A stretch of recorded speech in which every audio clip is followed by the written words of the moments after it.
அஸ்ஸலாமு அலைக்கும். Hi friends, welcome to A to Z world. எல்லோரும் எப்படி இருக்கீங்க?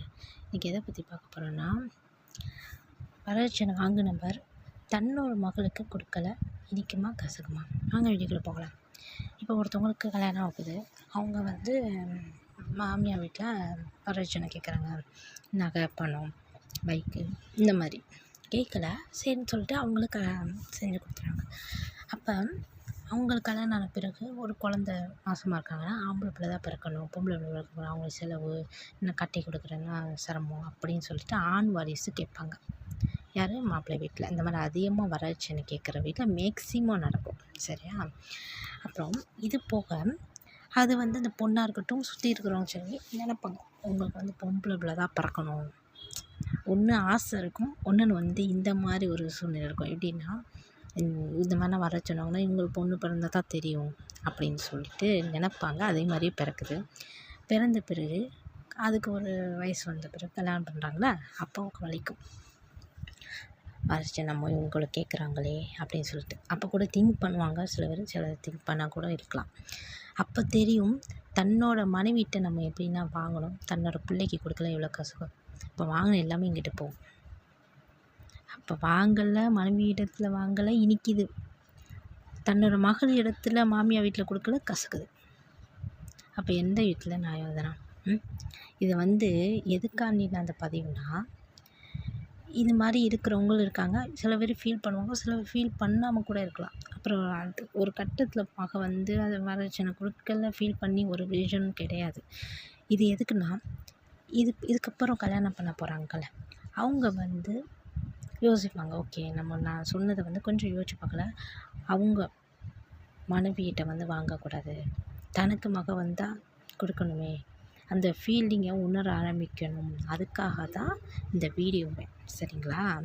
தயவு செஞ்சு இனிமேல் வாங்கணும்னு நினைப்பு வந்துச்சுன்னா கண்டிப்பாக அதை விட்டுருங்க. ஏன்னா வாங்க அப்போ இது இதோட முடியணும். நம்ம கொடுக்க தானே வாங்குறாங்க. அப்போ வாங்குறதும் உங்கள் மனைவியிடத்தில் வாங்குறதும் தப்பு தான். உங்கள் மகளிடத்துலேருந்து உங்கள் மகளுக்கு கட்டி சீரணமாக வரதட்சணை கொடுக்குறதும் தப்பு தான். சரிங்களா? அதுக்காக தான் இந்த இனிமேல் இந்த மாதிரி இல்லாமல் இருக்கணும். நான் இந்த விஷயம் கிடையாது. நம்ம ஒரு சமுதாயத்தில் ஒரு விஷயம் ஒரு ஆள் பண்ணுறான்னா அதை பார்த்து தான் ஒரு அப்படியே படிப்படியாக 100 பேர் அப்படி பல பேருக்கு போக ஆரம்பிக்குது. சரிங்களா? இப்போ ஒரு பேருக்குள்ளே 100 நபர் இருக்காங்க. அது நம்ம ஒரு மனிதர் தான் நம்ம தெரியும். பட் உள்ளர 100 மனிதனுக்கு சமமாக இருக்கும். அது இதுதான். மற்றவங்க நம்மளோட நினைப்பு எல்லாமே மற்றவங்களும் நினைக்க ஆரம்பிப்பாங்க. நம்ம என்ன வெளிப்படுத்துகிறோமோ அது எல்லாமே மற்றவங்களுக்கு வெளிப்பட ஆக ஆக ஆக அது 100 பேர் ஆகும். சரிங்களா? அதனால் தயவு செஞ்சு அதெல்லாம் இனிமேல் குறைச்சிக்கோங்க. நம்ம குழந்தைக்கு இப்போ நீங்கள் அந்த காலத்தில் 50 பவுன் ஈஸி.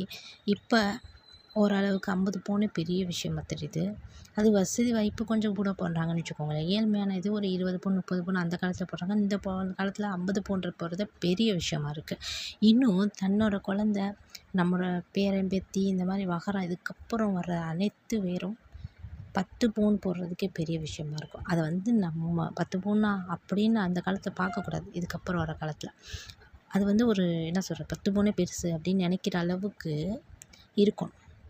அப்போ அந்த வரதட்சணை இருக்கிறனால அதை கம்மி பண்ணிட்டோம்னா அது ஒரு பெரிய மேட்டராகவே இருக்காது. அது நம்ம கையில் தான் இருக்குது. நம்ம இன்றைக்கி கொண்டுட்டு வந்தோம்னா, இன்றைக்கி போராடி அதை நம்ம வெற்றி அடைஞ்சோம்னா நம்மளை வாரிசு நல்லாயிருக்கும். அந்த ஒரு நினைப்போடு எல்லாருமே நினைங்க. நானும் நினைக்கிறேன், நீங்கள் எல்லாருமே நினைக்கணும்னு ஆசைப்பட்றேன். அதுக்காக தான் இந்த பதிவு. சரிங்களா? என்னோடய வீடியோ பார்த்ததுக்கு தேங்க்யூ ஸோ மச். இந்த வீடியோ உங்களுக்கு பயனுள்ளதாக நான் நம்புகிறேன். இந்த வீடியோ எல்லாருக்கும் ஷேர் பண்ணுங்கள், லைக் பண்ணுங்கள், சப்ஸ்கிரைப் பண்ணுங்கள். இந்த மாதிரி வீடியோ கமெண்ட் பாக்ஸில் கமெண்ட் பண்ணுங்கள். இன்ஸ்டாகிராம் லிங்க் கொடுக்குறேன், அதில் என்கிட்ட பேசுங்க. ஓகே, பாய். அஸ்ஸலாமு அலைக்கும்.